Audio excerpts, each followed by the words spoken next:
Hello, second year. Now, dual nature of radiation. The phenomena like interference, diffraction, and polarization were explained successfully on the basis of wave nature of the radiation. But these phenomena could not be explained by particle nature of light.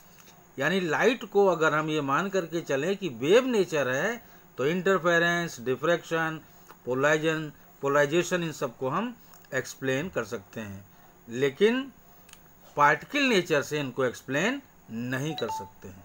क्या होता है? In interference of light, two light beams meeting at some places produce darkness, but it is not possible that two corpuscles meeting at a point में destroy each other. दो light beams एक जगह interference में darkness पैदा करती हैं, लेकिन ये पॉसिबल नहीं है कि दो कैप्सूल्स मिल करके वहां पर एक दूसरे को नष्ट कर दें। Now certain phenomena like photoelectric effect and Compton effect could only be explained by the quantum यानी photon theory of radiation, in which radiation is considered as of particle nature but can not be explained by the wave nature of radiation. कहने का मतलब photoelectric effect, Compton effect इनको तभी explain कर सकते हैं जब हम ये मान करके चलें कि लाइट जो है वो पार्टिकल नेचर की है, नॉट वेव नेचर। आगे, if light is in the form of waves then on increasing the intensity of light the amplitude of wave and hence energy in the waves will increase.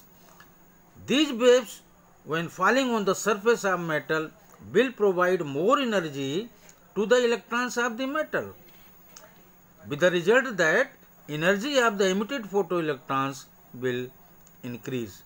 यानी अगर when falling on the surface of metal will provide more energy to the electrons of metal, with the result that energy of emitted photoelectrons will increase.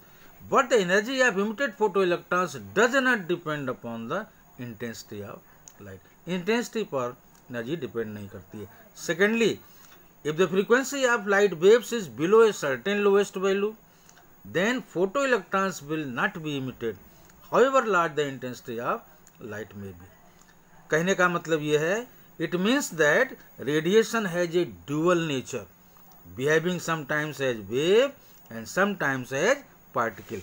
एक बार फिर से, interference, diffraction, polarization इन phenomena को तभी explain कर सकते हैं जब मान करके चलें कि लाइट वेव नेचर की है, और photo electric effect, Compton effect in phenomena को तभी एक्सप्लेन कर सकते हैं जब मान करके चलें कि लाइट पार्टिकल नेचर की है।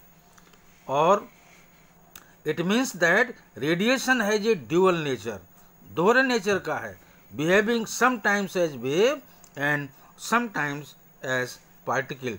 कभी ये पार्टिकल की तरह बिहेव करता है, कभी ये वेव की तरह बिहेव करता है। तो ड्यूअल।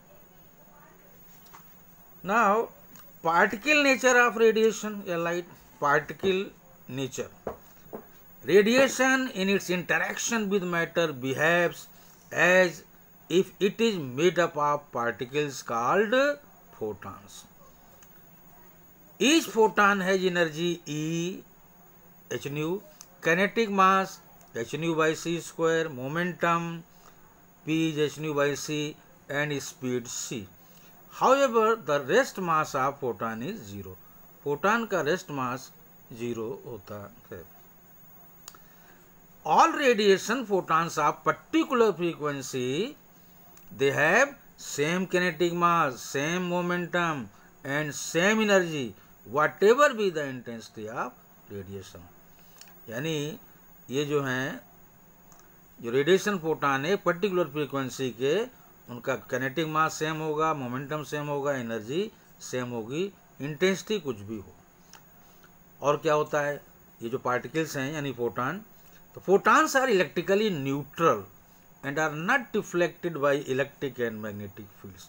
फोटॉन्स जो है न्यूट्रल होते हैं, they are not deflected by electric and magnetic fields. इन्हें फोटॉन पार्टिकल कोलिजन, जैसे कि फोटॉन टकराया इलेक्ट्रॉन से, तो इन्हें photon particle collision the total energy and momentum remains conserve. Law of conservation of energy hold करती है।